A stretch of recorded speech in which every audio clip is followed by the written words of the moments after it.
Shahan Ohanessian is the founder and CEO of Sully just mentioned VenHub Global Incorporated. Their ticker symbol is VHUB, and this is a rocket that is poised for the stratosphere.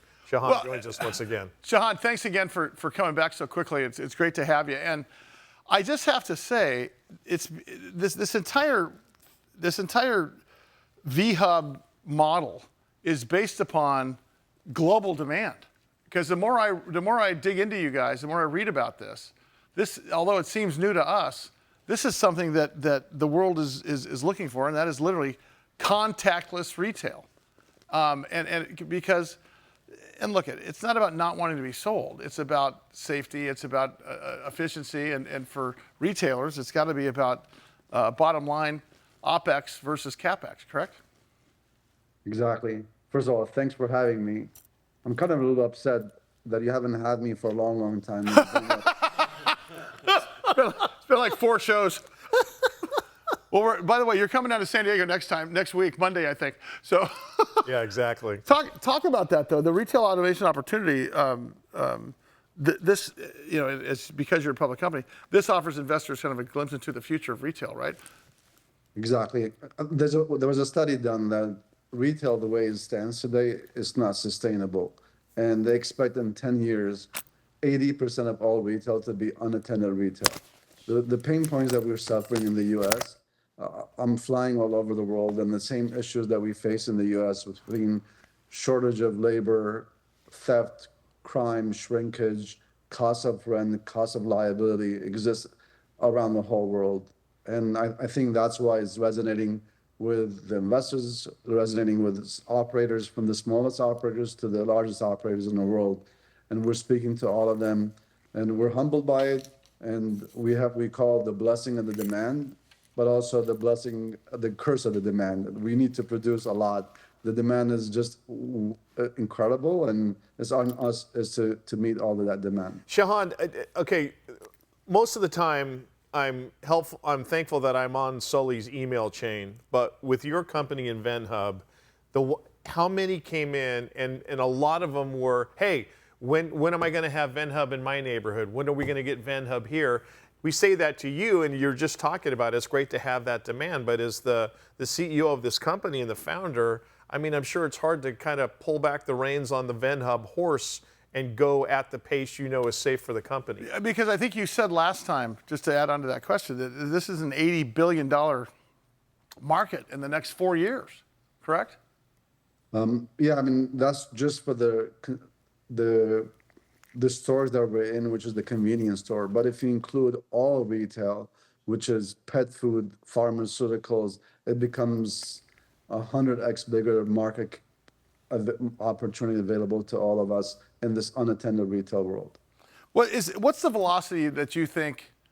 I don't think adoption is going to be a problem with the consumer. In fact, you guys have already done research about that, and I think that piece of it's out of the way. What is the path to liquidity in terms of being able to get that sales cycle going to where we're seeing these more often? I mean, we're already seeing these in airports, right? Somewhat, and I think it's not the same. It sort of feels like the junior varsity version of what you guys have.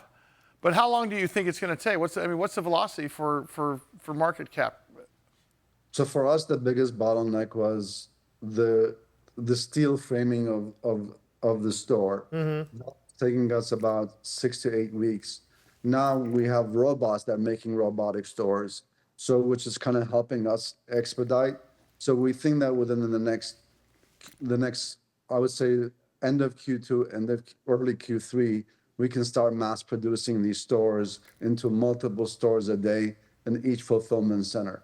So therefore, that we can start meeting all the demand that is coming in the U.S. And once we have this template set up and perfected, then we can just literally copy that template and go to the East Coast, copy the template and take it to Europe, South America, Asia, and everywhere else. Because from day one, when we started the company, we wanted to, obviously being the customer coming first, but we wanted the ease of use. So the ease of use was make it an Apple type of finished product, mm-hmm. but also make it McDonald's repeatability. So having the robots build the robotic stores has now allowed us to So be cool.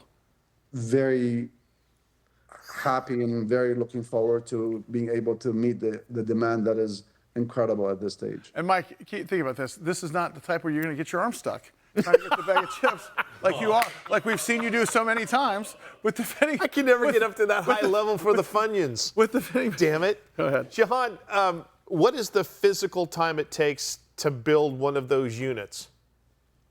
So if you ask me how long it'll take us to install the units for your location, Yeah. it's 7 days or less. First time in history you can have a retail store up and running within 7 days.